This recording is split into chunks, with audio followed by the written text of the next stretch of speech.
without emotions, you wouldn't be motivated to even get up or do anything. Again, we didn't talk about that part of it, but so they're useful, they're vital for your existence.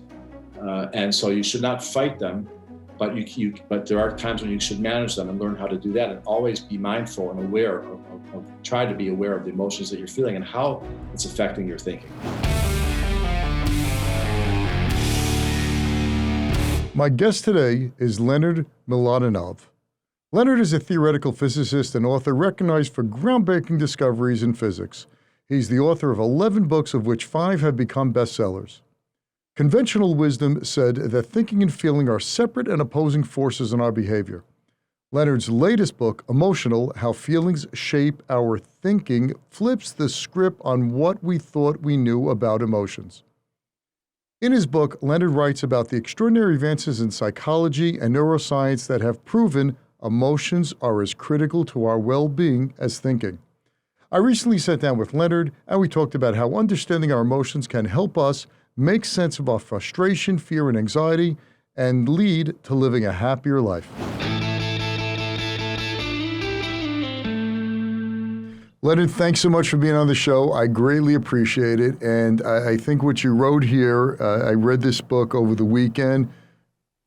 Top shelf, really great book. The name of the book, folks, is Emotional: How Feelings Shape Our Thinking. Leonard, welcome to the show. Thanks. Happy to be here. So, Leonard, let me talk about the book yet. You wrote 11 books? I did, 11 plus 2 children's books. So, I started out just writing one for fun and just kept going. So you're a scientist, right? A physicist by training? Right. Theoretical physicist. Where'd you learn these writing skills? Because I'm reading the book and it sounds like you had a major in English Lit. The words flow really well. The stories are great. No big words. I could understand it. How'd you learn that? Well, I think that you can tell a lot about the adult from the child. And in my case, I started writing short stories in 3rd grade. And I used to bring them in, and the school librarian would always read them and talk to me about them and encourage me. And I just thought it was fun starting then. So, and same time, I got my interest in math and science. So I think I've just had those interests. And over the years, I found ways to express them, make a living off them, to found ways to just engage every day in what I like to do. So I've been very lucky. Wow, outstanding. A scientist who could write and I could understand. That's amazing. All right. So 11 of your books, 5 bestsellers. So that's a pretty good hit rate, huh? That's not bad. I'm happy with it. Every other one, or was it a string? Which one were the bestsellers? The most recent bestseller. Well, I'd say that one of the other psychology books, Subliminal, about your unconscious mind and how that affects your life and your experiences in ways that you're not aware of. And The Drunkard's Walk, which was about randomness in life, and also kind of a similar theme. How a lot of things in your life are due to randomness or luck or bad luck, and you don't realize it. And I'm not talking about just obvious things about whether you win the lottery, but even subtle things. So that was a real big seller. 2 books with Stephen Hawking, bestsellers, of course. One was A Briefer History of Time. He first contacted me about that book. He was looking for someone to rework A Brief History of Time to make it more understandable, and he had read 2 of my other books, and so we rewrote that, and then after that, we had so much fun, we decided to write an original book together, which was actually much harder and took much longer. And that was called The Grand Design, about the origin of the universe and whether it could have come from nothing, and what that means about creation and God and those questions. Wow, nice. And I wrote a book with Deepak Chopra on the other end of the spectrum, about kind of metaphysics book. We were debating each other because we were friends, but we have widely different beliefs in what's going on in the universe. And so that was another one. Wow, outstanding, man. Okay, I'll tell you what interests me about this book. The name of the book is Emotional: How Feelings Shape Our Thinking. And you really flip totally the script, which is conventional wisdom always said that thinking and feeling are two separate and opposing forces. And especially being in the finance business and managing money for a zillion years, you always are trying to suppress your emotional side and try to stay rational and logical and let the facts and analysis make the decision for you instead of your gut or instead of using emotions such as fear or greed. So when I read this book, you found a new way based on a lot of science, and I'm going to go through a lot of the examples because some of them are really amazing. You came at it from a different angle.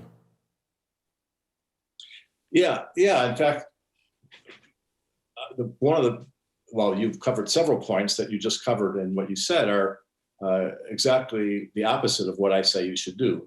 For example, suppression of emotion is probably the worst thing you can do when you have an emotion. If you have an unwanted emotion, there are other ways to get around it than to try to suppress it, which doesn't work and just drives you crazy. So, and in fact, there have been, in the book, I quoted a study in particular of traders in the finance world, and the studies show that those who were more in touch with their emotions and who didn't try to suppress their emotions, but used other ways of either managing them or learning from them or using them in their decision making did much better, and they were the more successful senior level people. The older version theory of emotion really comes from Charles Darwin, and Darwin, it was there before him, this idea between the separation of the rational and the emotional mind, but he really created the first scientific theory of emotion. And that's what people believed more or less until around the last 10 years. And that's based on the idea that there are certain basic emotions, and that those basic emotions are each of those basic emotions, whether those basic emotions are all separate from each other. So that's one, that they have distinct triggers. So this will always trigger that. X will trigger, let's say, fear, and Y will trigger sadness, and then those are set, that they're universal amongst cultures. And in the years after Darwin, it was also added that they have certain specific parts of the brain that controls each one. All four of those we found out are wrong. And the concept of emotion is really much more complex, both in the brain and in our experience than people used to think. And this division between emotional thinking and logical, rational analysis is not only wrong, it's counterproductive. If we try to do that, it's counterproductive. And in reality, the way your brain works is they're really intertwined. They're part of the same information processing. You can't really separate them. So it's a different way to process information. It's not, let me give you an example. My whole business career, anytime I made any investment, I realized that emotions will kill me, in the sense of, if the market's plunging and I see a buy opportunity, instead of panicking, I try to keep those emotions in check and execute the order to buy, which is extremely hard.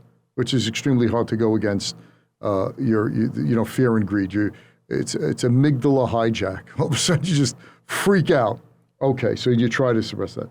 But thinking what you're saying now, I'm thinking more to it. I remember George Soros before, when he would make a major trade and he'd start getting a backache. He said, my emotional side is coming in. He starts to listen to that. And I remember also just thinking about this now is Alice Schroeder in the book, The Snowflake, about Warren Buffett's biography. She wrote Warren Buffett's biography. And when he put on a trade and his back started to hurt, he started to get aches and pains, he knew something was up. So I guess, this whole thing of being the machine is not really so much being the machine. It's that these great investors, traders, found a way to channel that emotional side where it supplemented and didn't supplement, it enhanced their rational thinking. Would that be fair to say? Yeah, it is. And again, there was so much in what you said, Charles, to unpack. But let me go back to one of the words you used earlier, which is panic. Okay, panic is not a good thing. So there are situations in which your emotions get out of control or become counterproductive. Just like with your vision, vision isn't always right on. Sometimes you have optical illusions. Sometimes you have malfunctioning of vision. And one reason that emotions got a bad reputation is that some of the malfunctions are quite dramatic, and people talk about them and they feel as if emotion is bad for you. But other than those more or less isolated instances, or people with certain disorders where the emotions are typically out of control, other than that, the emotions are helping you in all the decisions that you make. And in fact, I talk in the book about how you wouldn't even get off your chair or open your mouth to talk or to eat without emotions feeding into that. So the Soros example was great because it shows, it kind of embodies how this works. That your unconscious mind has a great deal of data, complex data that it's always analyzing that you're not even aware of on your conscious level. And your emotions take that into account. And your emotions are very tightly connected to your body. I have a whole chapter on the mind-body connection. In his case, obviously, his mind had created some doubts based on this complex data, based on his past experience that he wasn't even aware of. And it was causing these bodily changes. And he was smart enough to pay attention to them. But in general, not just when you're getting a backache, but when you are making decisions, even once you get your panic under control, the emotion, a good amount of fear about what you're going to do can help you, because fear can make you more careful, right? So without any fear, you might think that you might make bad decisions because you'll undervalue risk. Now, you can always give a computer all this information to let it make decisions and compare it to people. But for the way people make decisions, the emotional component is really inextricable, and it's really useful. As a study that I quoted earlier showed, that the stock traders who were not in control of their emotions didn't do well, but those who were in control and in touch with their emotions and didn't try to suppress them, they did the best. So that shows that the best decision making does come with a certain amount of emotion, but you have to be mature enough and in charge enough to manage your emotions. Right. Okay, excellent. That brings me to a point in the book that I want to talk about, because you talk about, and I want you to really elaborate on it because I thought it was so striking, your father in World War II choosing not to go on a truck that didn't end well for those people who did, and no logical reason why he didn't go on. I'm going to let you tell that story in just 1 second. But I do recall someone I knew years ago. He fought in the 67 war in Israel, and he was climbing up the Golan Heights. And the Golan Heights was totally exposed to Syrian bombardment. They were shooting. There was no cover. These guys were crawling up. And people were being picked off left and right. And he said, and he showed me his pair of pants, which was amazing. He was lying down, crawling up on his belly, and then for some reason, he doesn't know why to this day, he stood up. A moment later, a bullet whizzed through his pants, which would have been his head, where his head was at, and killed the guy next to him who was crawling up. And he ran up and he was saved, and he was lived to tell the story. And he goes, I don't know what made me do that. Now, reading about your father choosing not to go on the truck and the mind-body connection, it's becoming more in focus. You want to just elaborate that, because I found it absolutely amazing. Well, one of the components of that your brain uses to create the emotions that you end up feeling is called core affect, and that's a report, kind of a report on the state of your body. It has two aspects: the valence and arousal. Valence meaning positive or negative, and arousal is the strength of the signal. And what your body does in creating the core affect is it's reading the physical state of your body, of all of the areas of your body and of your surroundings, and whether there's any threats in the environment. Is it too cold out there? Are you starting to shiver? Too warm? Or are you in a situation where you'll survive? And that feeds into your emotion, and it really works on a very unconscious level. And it has the effect of not only creating emotions, but of having unconscious effects on your behavior, giving you hunches, altering the decisions that you make. In this case, and just like in a way with George Soros, with his backache, there's things going on in your head that you're not aware of, but you should pay attention to them. And my father was in the anti-Nazi underground, he was Jewish underground leader in his city Częstochowa in Poland in World War II. And they would go at night and do various actions against the Nazis. Sometimes it was trying to smuggle kids out of the ghetto that they were imprisoned in. Sometimes it was sabotage and so forth. And on this one occasion, they had paid off a Polish truck driver to take them somewhere to do something. And there was a fence around the ghetto, and they were the part where they had cut, and they were crawling under the fence to get to the truck. And my father was the last one, and so he had no one to hold the fence open. And when he started to go through, he got stuck. And so these other guys were on the back of the truck, and it's ready to go, and they don't want to wait around because that's a conspicuous spot to be, and it's just not good to stand around if your motor running. And so my father didn't know what to do. Should he, he finish wriggling out and go running after them and hope that they, make them wait for him? Or is it better to just say, forget it, I can't make it, and let them go without him? So, and what's better for them, really? What's better for him? He said that he had done a lot of those missions, and these things come up, and he really didn't consciously feel fear. And he decided consciously, he weighed things. This is kind of in the Benjamin Franklin tradition, I think, where he said, draw a column for A and a column for B. And this is a good aside. He said, put the pros for A here and the pros for B here, or the pros here and the cons there, and then look at it and make a rational decision. Well, nobody does that, nor is it the right thing. When I've tried to do that, I often do that, and I say, oh, there's 25 reasons I should do B, but I want A, right? Right. All your biases come into play. It overrides all of them anyway, right? Yeah. It's your unconscious, what your unconscious knows, and it's your emotions are pushing you to value things maybe in a way that's different from pure logic. And so my father had decided to go ahead and join them, and then he just couldn't make himself do it. And they went away without him. And about 10 seconds later, the Gestapo come along beside the truck. They stopped the truck, and they just machine gunned everybody to death. So had my father not made that decision, he wouldn't have survived. I wouldn't be here. The book wouldn't have been written. But that's something that really came. As I talked with him about it back then. He's been dead for many years, and he insisted that he wasn't afraid. He just couldn't make his body do it. Something in him said, no, don't do this. And I brought that up because that's a good illustration of how your body sometimes, things that you don't know consciously. Right. It's so many times when you're walking across the street or something and something makes you stop. I know this happened to me several times. I just stopped for some reason, and right a couple of seconds later, a car would have passed that would have maybe hit me. Yeah, so maybe your senses picked up the car, but they were somewhat subliminal. It wasn't a loud enough sound for you to reach your consciousness, because your whole brain, the way your perception works, your seeing and your hearing, your touch, everything, is you get a certain amount of data in to your brain. But your conscious brain can only handle about 10 bits of data per second. And these noises, sounds, and images are much, much more data rich than that.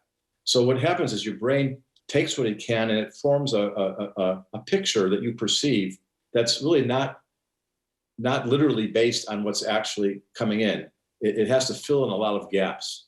Like if you see an image of what your retina actually picks up, it's very fuzzy. It's not the clear image that you have. And your brain takes that fuzzy data and processes it to make it something that's a clear perception. And sometimes that stuff that comes in is so vague or soft or faint or quick, like they flash words at people in experiments that are 3,000ths of a second, and you don't realize you saw it, but your unconscious did pick it up. And those things can affect your mental processing in a way that you don't know it. So when you have these feelings like you just described, that's what's happening. And your emotions guide how you interpret that on a level that you're not even aware of. I was always in Stan Lee's Spider-Man. That was, spidey senses. When he felt like a tingling, if something's going to go, my spider senses are tingling. That's right. Well, I should say, because there's a certain context that I have and you have because you read my book, but I should maybe say toward the beginning of our talk is that to define emotion. And this is something that is problematic in the literature. A lot of different researchers use different definitions for emotion. And the one that I think is the best and is embraced by a lot of researchers is the idea that an emotion is a functional state, that your brain is an information processing system like a computer, but might be very different from a computer. But like a computer, it takes data in and has an output, in which case decisions, feelings, thoughts. And the way that you process data, the soft car or the very faint sound of a car far away, let's say, or something that you see, some other sensory data in your environment, or if you're making a decision about what stock to buy or sell, information about it, all this is data. And the way your brain processes the data is changed depending on the emotion you have. So emotion is a functional state of your mind that alters the way you process information. Okay, let me speak in layman's terms for a second. So, yeah, I got it. You're right. I jumped right into this because I was all excited, but you're right. We should have this the first few minutes of it. So when I'm in a happy mood, when I'm in a cheerful mood, and you bring up the story about Shackleton, for example, put that aside just for a second. When I am in a euphoric mood, the way my brain is now processing all information, let me stop a second. When I make a great investment and it comes to fruition, and I what I call ring the register, I sell out of it after X amount of years and I make a multiple of my returns, it's a sunny day, even though it could be pitch black in the middle of a thunderstorm. Everything around me looks beautiful. You're saying, or science is basically saying, that information that is being processed now is colored by my emotions. Is that more or less right? Yeah, well, not just that, but whatever's happening to you. So that happens to trigger the happiness, okay? Now you're in a happy state. Now you're in a happy state and you read my book, okay? You're gonna like the book better than if you were in a sad state when you read the book. Because when you take in that information, your brain is going to process it in a different way than it would if you were in a sad or an angry state. When you go outside and it's cloudy, if you're in a happy state, you might go, what beautiful clouds. You think, what a nice day. It's nice to have some interest in the sky, not just pure blue all the time, right? You'll have these kinds of these thoughts and decisions that you make will all be colored by that happiness. If you are going to get another offer of something, the way you evaluate whether or not to take the offer will be colored by the fact that you're in a happy mood. If you're hungry, you start to think about food. You might walk by a store, and if you're not hungry, if it's a bakery, you won't even notice. You won't remember later that you walked by these cakes in the window. If you're hungry when you walk by, that your brain processes it differently. But if now you're walking by and you're afraid that the guy behind you is going to mug you, the hunger goes away, and now you're in a state of fear. And you don't notice, you don't even care. If someone offered you the cake for free, you just keep walking because you want to get out of there. If there was a $100 bill on the floor, you wouldn't care. You'd run away because... Yeah, and this is a very deep thing. It's not just that you're making a conscious decision to run away from the $100 bill. You probably won't even notice it because your mind is focused on something else. So what happened, the way that emotions interact with your rational thought is data comes in, whether it's information about things in the world, about financial decisions, about your friends, or whether it's sensory information, your brain has to make sense of that and come up with decisions and behaviors and feelings, thoughts, opinions, or whatever. And that kind of calculation depends on what state of emotion you're in. And that makes sense because think about not us in civilization, but think about humans wandering the savannah. If you're going out and you're hungry and you're looking at different bushes to see what could I eat, that's one thing, and that has to help. That you need that to survive. But then if some threatening predator, if you hear a threatening predator in the background, even a very faint noise of something that could be threatening, you better take action, that better take precedent. So the emotion of fear comes into play, and now you're more aware of the sounds that are around you, you're less attention on what's to eat, and it changes your behavior. One other thing I should say in the definition is that this is in contrast to how most animals behave, the so-called lower or simpler animals, insects, reptiles. They behave on what's called, their brains produce what's called fixed action patterns. So there are stimulus response kinds of behavior. So if this happens, they do that. If this happens, they do that.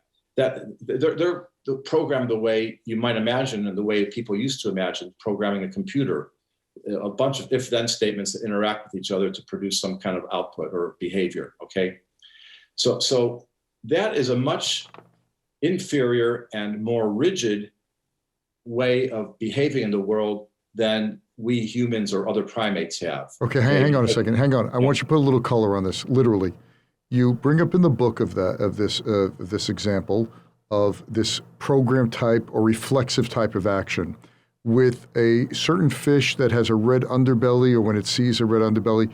Talk to that. It's a stickleback. So when it what's it called? Say it again. It's a stickleback fish. Stickleback. Okay. Okay. When the males see another one coming by, they're territorial, they attack. So this is an automatic behavior. But how do we know it's automatic? Well, for example, we can put a block of wood in the tank with a red underbelly, and it'll attack the block of wood. It doesn't really care what it is. It sees the red swimming by and it attacks it. Another example I give is a mother goose. You see the goose sitting on the nest. An egg falls out. She takes her long neck and pulls the egg back into the nest. What a wonderful motherly, maternal thing to do. She must love her kids. Well, if I put a baseball next to the nest, or a beer can, or even a volleyball, she'll do the same thing. She doesn't even recognize whether it's an egg or whatever it is. She's programmed, if there's something by the nest, bring it in. Now, that malfunctions, so we have famous, just like emotions can malfunction and optical illusions can happen. There are cases where it's silly, stupid behavior. Why is she bringing the football into her nest? But most cases, there's no footballs around her and she's doing the right thing. She's bringing the egg back into the nest. That's reflexive behavior. So, and that works for a lot of animals, but for the human beings, we have a different, more nuanced, more sophisticated kind of behavior. Ours goes, we have that behavior too, by the way, so that there's some aspect of that in our behavior. That's our fight. That's our fight or flight type of emotion, right? That's when we get reflexive based on stimuli that overwhelms us, and yeah, right. We hear a rustle in the trees. I'm jumping out of it. It doesn't have to be that dramatic. It's also autopilot. When you drive, if you drive to work the same route every day, pretty soon you don't even realize where you turn. And right. Sometimes I start going the route that's my work route, but I'm going somewhere else. And I find myself turning and go, oh my God, I'm not shouldn't have turned back there. I'm going to work, So that's reflexive behavior. But most of our behavior is more nuanced than that, and it's emotion-based. Emotion-based behavior is a little bit, there's one more step. So it's not like stimulus happens, like egg falls out of the nest, and then response happens. I bring it back. With emotions, there's one extra step. Egg falls out of nest. I feel regret, fear, love for the egg or whatever it is. And then I do a calculation. Is it worth, in this case, getting it? And then I do it. That extra step allows a lot more flexibility. It allows you to be more nuanced. So she might always pull the egg back in. If there is, I don't know, whatever eats geese, a hawk hovering overhead ready to pounce on her, that could be dangerous. Maybe the better move is to wait 10 minutes and then get the egg back. She can't do that because she's doing it reflexively. A human could do that because a human, the egg goes out, you get fear for the egg, you feel an emotion, then you process the information, in which case you can take into account other factors such as the hawk that's going to get you, and you stay in hiding, you see the hawk is gone, then you get the egg. It's a superior way of behaving. Okay, got it. I totally got it, and I understand it. Here's my problem. How do you discern when to use emotion and when to use the rational? Now, before you answer that question, you give an excellent example of both ways where emotion should have been used instead of rational, your reflexive, and the other way. KAL Airlines and the almost start of World War III. In both situations, it could have been hard. Things could have been definitely different. And in one case, it could have been the end of the world. But a person used and weighed and thought and used emotions in that. So bring us to that, Leonard, because that's I love everything you're saying, and I totally agree. My problem is, how does one discern when? Well, that's a perfect example because it's exactly what I was talking about. So in the military, people are trained to follow orders, to, in a sense, be automata, not to really, they're supposed to be cogs in the machine, and they're supposed to follow an algorithms or whatever. That was like, by the way, I was just interrupting, working for my father back for a year and a half, which was terrible for me. His thing was, I said, Dad, I did this. He goes, why'd you do that? Because I thought, he goes, no one's paying you to think. That was his, he would have liked that. You're not paid to think. Well, that's the way it is in the military and right. in some corporations. And if my book, Elastic, is all about, you know, how we think and creativity and why that's bad, but that's another story. But in the military, that's what you're supposed to do. So in the KAL example, it was a commercial airline, and it wandered by accident into a Russian airspace, and the Russian pilots had orders to shoot down whatever wanders into the airspace, and there's really no leeway given to you. You're supposed to just shoot down the intruder, and so they did. And they didn't think about, they didn't try to analyze, look at the nuances of the situation. They just did. They followed their orders, and I forget, hundreds of people died in that incident. And this was in the 80s when there was a lot of tension between the U.S. and Russia. All right. So the goose example. I'm sorry to interrupt you. Is the goose example here is the egg fell out of the nest, bring it back in. A plane is going into our territory. The response is shoot it down after trying to take evasive action, or they interpreted everything as evasive action. They did shoot a warning thing, but then the plane was climbing. It just so happened to, just terrible timing on everything. The plane was now climbing simply because they spoke to air traffic control and they wanted a smoother, with less turbulence. So they were climbing, which was reinterpreted as evasive action. Boom, the plane shot down. Right. So they fired a warning, a missile or something, but the cockpit of a commercial airplane, you only see a little bit in front of you. They didn't see that. It would have to go like right in front of their nose to see it. And by chance, they had gotten the orders to climb to avoid the turbulence, and they thought it was evasive action. But I think it was still pretty obvious that it was a commercial plane, and they could have taken other actions, such as tried to fly next to them and force them down.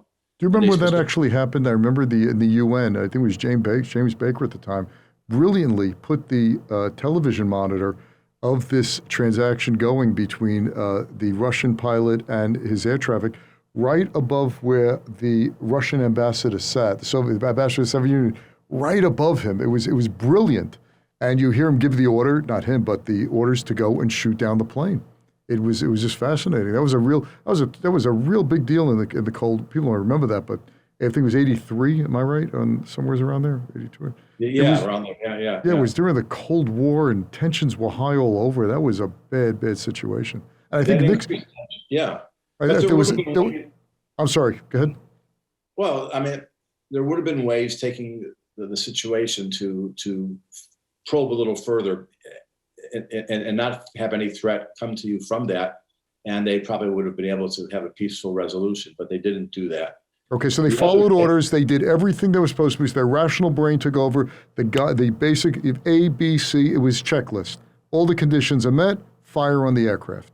Right. Good. So they weren't deciding anything. They were doing the algorithm. They were running the algorithm they were ordered to run.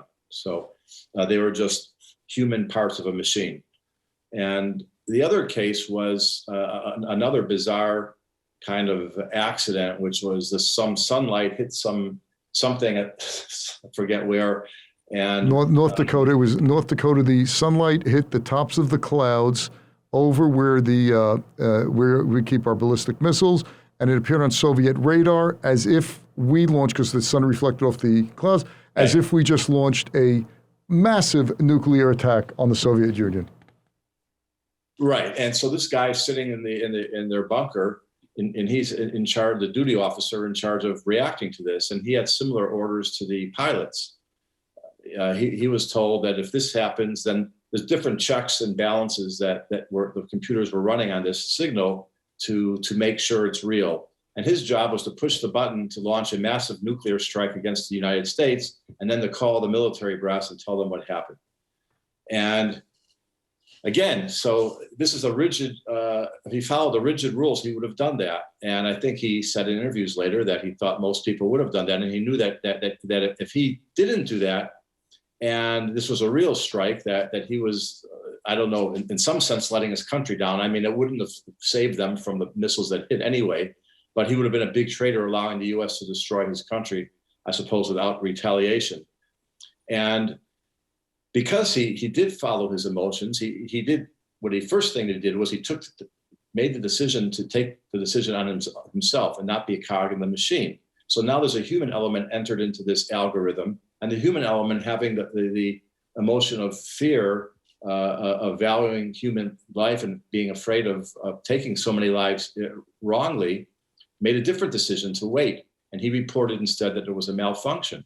And if he hadn't done that, we wouldn't be here either, because that would have been a nuclear war that destroyed the world. And there was something similar that they just released a few years ago from the Soviet archives that happened in Cuba. One of the Soviet officers in 1960, I think it was 62, during the Cuban Missile Crisis, was ordered to send the missiles. And he said no, and he made that decision not to. Say, I'm not going to follow this order because it's a faulty order, whatever. So he used his, as my father would say, you're not paid to think. You should have shot. You know, I see the two extremes. How does one discern the difference? Well, the thing is, these examples have a peculiarity where you're ordered not to make a decision. You're ordered just to follow orders, right? And I would argue that that's a dangerous situation to put anyone in, because a human can make a better decision than a computer, precisely because the human has emotion, and the human will therefore be more nuanced and more able to act properly when there is a situation that was not really envisioned by the algorithm. Now, in your own life, you don't really, we have, and I have a chapter in the book about how to manage your emotions, but we should understand that emotions are automatic. So the emotions that you don't decide to feel an emotion, you feel the emotion based on whatever is happening, or your mind, we can talk about this if you want to, your mind creates that emotional experience. It's not necessarily, again, it's not the Darwinian idea that if I punch you, you're going to get angry necessarily. Or if you prick your finger, that you're even going to feel the pain. All of that is a construction of your mind, but there is something going on in your emotional life underground, in your subconscious, no matter how it comes out as to this emotion or that emotion. And that happens automatically. And it happens because it's supposed to happen to protect you and to keep you alive. It's supposed to, just like with the goose, there's a situation that happens, it's supposed to encapsulate the situation, and your brain takes that feeling into account with all the other data and makes its decision. Okay. So, by the way, there was a movie, 1995, called Crimson Tide, with Gene Hackman and Denzel Washington, which was about that Cuban Missile situation, where Gene Hackman, trigger-happy guy, wanted to launch nuclear strike against from a submarine because they got only a snippet of an order before their antenna went down. And Denzel Washington said, no, we need to check it out. He goes, we've been trained to do this. Here is the protocol. And if they would have done it, that would have been the end of the world.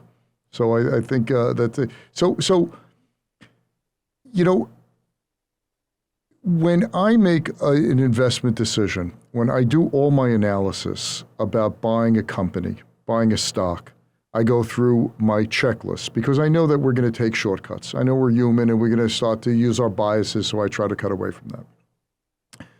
If at the last moment I don't want to do it for whatever reason, even though I would see that's the reason, you're basically saying that my emotions are kicking in there somehow and they're taking that information, they're saying, all right, you could rationalize any way you want, but not a good play.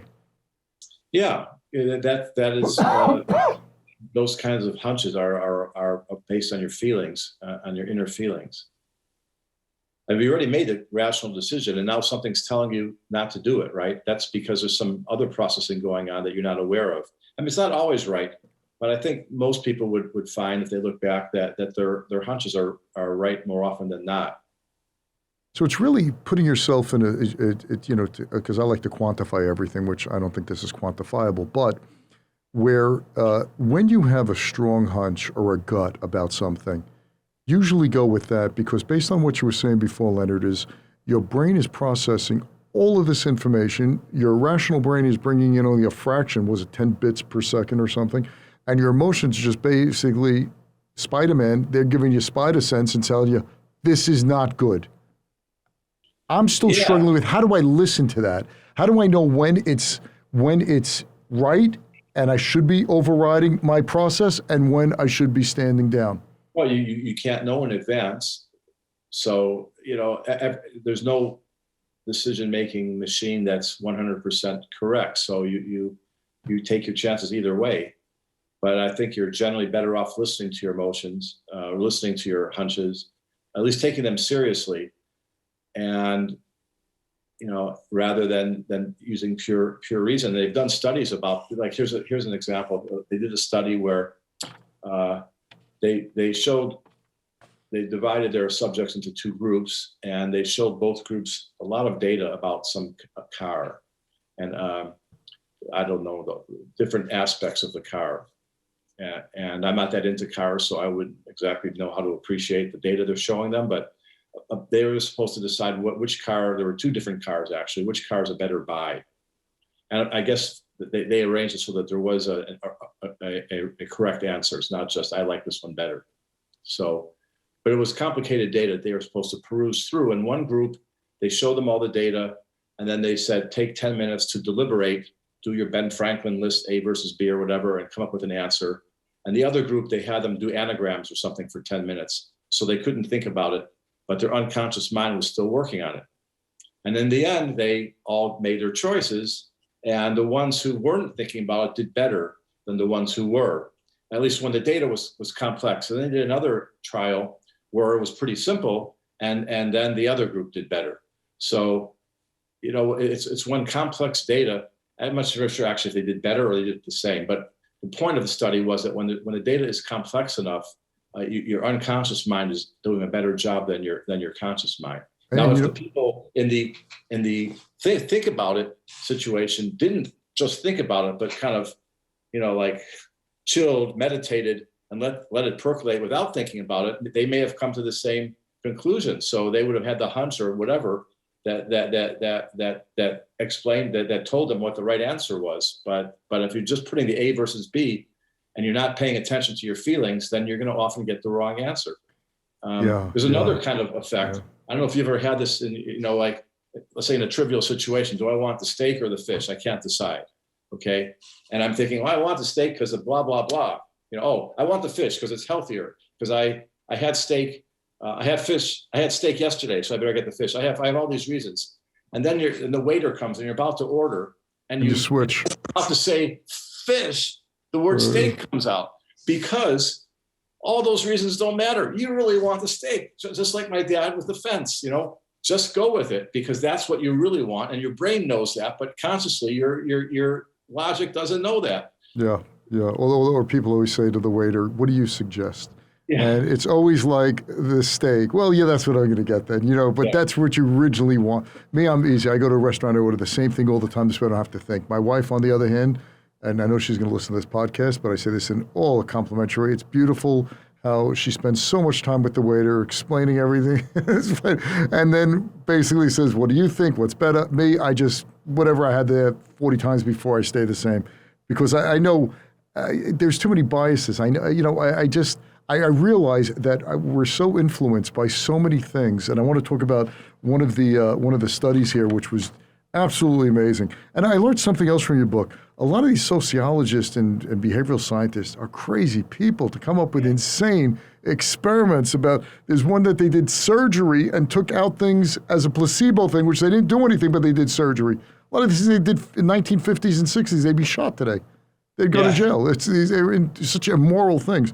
But anyway, I'm just thinking, the more you keep talking, and I'm trying to see how I use this, and I do use a lot of what you mentioned. Anytime before I make a major trade or recommend in my newsletter, after we spend 2 to 3 weeks doing extensive deep dive on it, doing all the research, I always tell my senior analyst, I go, all right, ready to pull the trigger? I said, no, I got to sleep on it. And I stopped thinking about it. I stopped thinking about it. I've spent 3 weeks thinking about it, and you get all the sunk cost in. I already spent this much time. How could I say no? And there were several situations where I slept on it, and I woke up next day and go, just not feeling this. There was something there. There was something that by misdirecting my thoughts, by not being so, enmeshed in it, there's something that just said, wait a second, take a step back. And I also notice when I sell, when I want to sell a position, I take a walk around the block at right couple of minutes to 4 o'clock when the market closes, and then I do it the next morning, because I don't want to have that time's running out. You got to make a decision in 15 minutes. No, I want to do it on my terms. So I definitely see how I incorporate, or how it took me 40 years to figure it out, how I use my emotions not to screw up the process, but to enhance it. Well, I couldn't have said it better. If you had told me that a year ago, I would have put it in the book. All right, I want to get to something which I remember reading so many things because as an investor, you're always trying to stick with the facts. You don't want to let your I'll give you an example. My senior analyst, his family's in the fast food restaurant business, and he happens to have a bias towards fast food franchise companies. And he once prepared a company for me and said, Charles, I like this. I said, but Joe, let's look at the whole world. Is this a business that we want to own in COVID? But his bias took him to a place where he felt most comfortable, the fast food. And I said, just cut that. Don't have that bias. Because I'm always very cognizant of all of these type of biases, these hidden persuaders, they make us do stuff we never thought we'd do. And there's one thing that I saw so many studies about, but I love the study that you brought up, was on the parole board. How you have a better chance, if you're in prison, to be paroled based on the time of day the parole board meets. Add some color to that for me, Leonard. So this has to do with core affect again, that aspect of your body where your brain is monitoring your physical state. And that feeds into your emotions, your decisions. So these parole boards, they have a huge responsibility. They don't want to keep somebody who has been reformed or who would be okay in society in prison any longer than they have to. They like to let those people go back and lead a fruitful life. On the other hand, if they let the wrong person go back, he could kill somebody or rob somebody, and the responsibility is on the parole board. So it's a stressful job. And it's tedious because there's a lot of demand, a lot of prisoners coming through, and they have to work these long hours day after day doing this. And what the study did was that they would normally work from 9 till noon, I think it was, and then from 1 until 4 or 5. And they would get a certain amount of time, 20 minutes maybe per person, and it would go bam, bam, bam, bam, bam, and then they'd take a lunch break, and then they'd do it again. And what these researchers did was they studied the percentage of paroles granted at any given time, and it was just amazing. I have the graph in the book, but when these parole officers are fresh, it's up here somewhere. So I don't remember what percentage it was, but it's pretty high. It was and as high, the yeah. It goes bam. It actually hits pretty much near zero right before lunch, and then after lunch it starts up here again, and it goes bam. So and then they interviewed the parole officers, and they deny that any of this is happening. They're not aware of it. They don't think it's happening, but these guys have the data. And there've been other studies in other realms that support that same idea. They've studied, for instance, doctors who are not supposed to prescribe antibiotics if they think that the cold that you have is bacterial, because antibiotics don't help, and it's bad for the environment because they get resistant, people don't use them right, it's bad for you, it's just not a good thing, not to mention the cost. So people often come in and they want something, they nag the doctor for antibiotics, and the doctors try to resist, and often they'll placate their patient. Okay, it could be maybe you're not sure, maybe there's a bacterial, well, just take this, fine. Well, they did the same kind of study of doctors prescribing the antibiotics, and they found the same pattern, that it's much, they prescribe it much less at the beginning, and they prescribe it more and more as the day goes on and they're worn down. Of course, my kids know that because they just keep nagging you until you're tired of it, and then you finally say yes. But it's your core affect in your body that's reading. I'm hungry. I'm tired. Maybe I'm cold. Right. And that colors the way you process data. So when this person tells his story to you at 5 minutes to noon, you process that story more harshly than if you hear it at 9:05 in the morning. Right. I saw that a similar study with judges in bail and juries with guilty and non-guilty pleas. Same exact graph you had in the book. As you get closer to the noon hour where there's food, where you're going to be replenished, you see it starts off not guilty, not guilty, not guilty, and then it goes to guilty and then shoots up again. So it's really time of day. And look, there's, you don't have to tell you know that there's physiological issues that are happening here that's coloring your emotions, low blood sugar, your stomach's growling, your ape man is coming over, you feed your body. So let's speed this up. It's just Leonard, I could talk to you for the next couple hours, man. This is just absolutely amazing. I want to ask you one last question. What's the takeaway that you want the average guy like myself, who's not a physicist, who didn't have an office down the hall from Richard Feynman or write books with Stephen Hawking, I'm a regular Joe. What am I supposed to take away from this book, and how can I implement that? Well, I hope that you would learn that what we've been saying, that your information processing, that is your thinking, your decisions, your behavior, your feeling, your conscious awareness of your feelings, all this is not separate. It is produced by both logical thinking and emotions, that they work together. You can't separate them, and that's a good thing. That the emotions help you in general, but that they can get out of hand in certain situations, in which case we didn't talk much about this, but I talk in the book about how you manage the emotions, how you become the boss of your emotions rather than having your emotions drag you around. So they are useful, not just useful. Without emotions, you wouldn't be motivated to even get up or do anything. Again, we didn't talk about that part of it, but so they're useful, they're vital for your existence. And so you should not fight them, but but there are times when you should manage them and learn how to do that, and always be mindful and aware try to be aware of the emotions that you're feeling and how it's affecting your thinking. So that's what I would say. All right. It goes back. It's like, before we have conversations, really deep conversations in my house with my wife, she knows to serve me dinner. Don't do it on an empty stomach or beforehand. You're going to get a much better response from me on a subject I do not want to talk about after I'm fed rather than before. And it's just picking those spots that make all the difference. Yeah, and everything you do, you should be aware of that aspect of it, of how the emotions, your core affect is affecting you and other people if you need to get, to convince them of something. Right. I remember growing up as a kid when I was terrible in school. I used to get like 10s and 20s out of 100. So I remember to always ask my mother to sign the test, because they had to sign to show your parents. Always in a good moment, not when she was dealing with the other kids, when everything was quiet, when she was watching a show on TV and my younger brothers were sleeping. Oh, Ma, by the way, because if I caught her in the wrong time, it was, I'm going to show your father. That was always the thing. I'm going to show your father.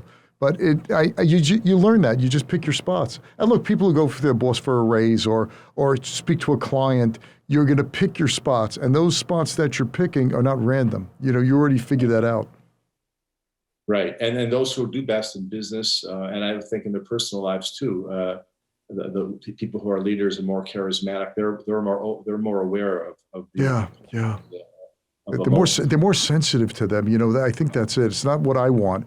It's let me get the right spot for that person instead of me just trying to, sledgehammer to death. Let me pick the right spot because, when I saw that years ago with judges and bail or no bail, it was amazing that, we'd like to think that we're logical creatures, but gosh, an empty stomach really has an impact on decision making. Yeah. And that's it. All right, the name of the book, folks, is Emotional: How Feelings Shape Our Thinking. And I do want to tell you, go on and get the book because it's only about a couple of 100 pages. The stories are amazing, and Leonard, for being a brilliant guy, off the charts in IQ, he writes simply. I not only did I understand this, I marked it up. I saw so many great things, and all the power to you. That's really an amazing skill you have. Thanks, Charles. Well, you have to tell me that's 11 books, 5 bestsellers. You don't need me to tell you that, right? Thank you. It's been fun. All right, Leonard, your next book, definitely come on the show. Do you have another book in mind? Not yet. I'm still thinking about it. And how long does it take you to think about a book? Like from the time you wrote 11, right? Over how many years? 15 years or 20 years? Over about 20 years. All right, so you're writing one every other year, more or less. Yeah. So when you finish a book, do you say like, okay, let me take a break for about a half hour and let me start thinking of book number? Sometimes I have the idea before I'm done and I just start right away. And sometimes I might think for a few months about it and just see what comes to me. It's getting harder now because I've written so many books about things I'm really interested in. And I don't want to write about something unless I'm really interested in it. I'm going to be living with it for a year and a half or 2 years and taking a deep dive into it. So I look around and I see what's going on. But of course, the good thing is that science is constantly changing, discovering new things. A lot, if you compare today to 20 years ago, we know a lot more, we have a lot of different ideas too. So there's always new things coming into play that attract me, and then that's where I go. Like with this emotions book, it was really the revolutionary work, the fact that it's changing so much that got me into it. I talked to a friend of mine who's a neuroscientist, and when I was thinking about what book to write, and he said, well, I'll tell you one thing, don't write about emotion. and that's what I picked to write. I said, why not? He said, oh, it's being revolutionized right now. It's it's such a crazy feeling. Yeah. Perfect. That's what I want. But I got the sense when you're writing this book, you're having a lot of fun because some of these examples are like, you say, holy, I'm sure a lot of these examples and studies that you looked at said, the one with the stents, that was amazing. That most stents, where is that? Stents work for those who have heart conditions, where it's narrowing of the arteries. Stents work no better than stent placebos. Yeah, that they do the operation and then don't put the stent in. It works just as well. Unbelievable. Wow. Don't tell the health insurance company. I'm sure they already know that, right? It's another thing. Another thing they won't cover. JAMA or one of the major, I mean, this is well known now, but they still do it though. Wow. Yeah. Leonard, man, all continued success. Thanks for being on the show, and I really enjoyed it. Next book, you definitely got to let me know because I'd love to have you again. All right. All right. Thanks so much, man. All right. Take care. Thanks for listening to this episode of The Charles Mizrahi Show. If you're a new listener, welcome. If you've been listening for a while, we're glad to have you back. Either way, we'd love to know what you think of the show. Please leave a review if you listen on Apple Podcasts. Reviews make it easier for others to find the show. You can also see the video of the interview on The Charles Mizrahi Show channel on YouTube.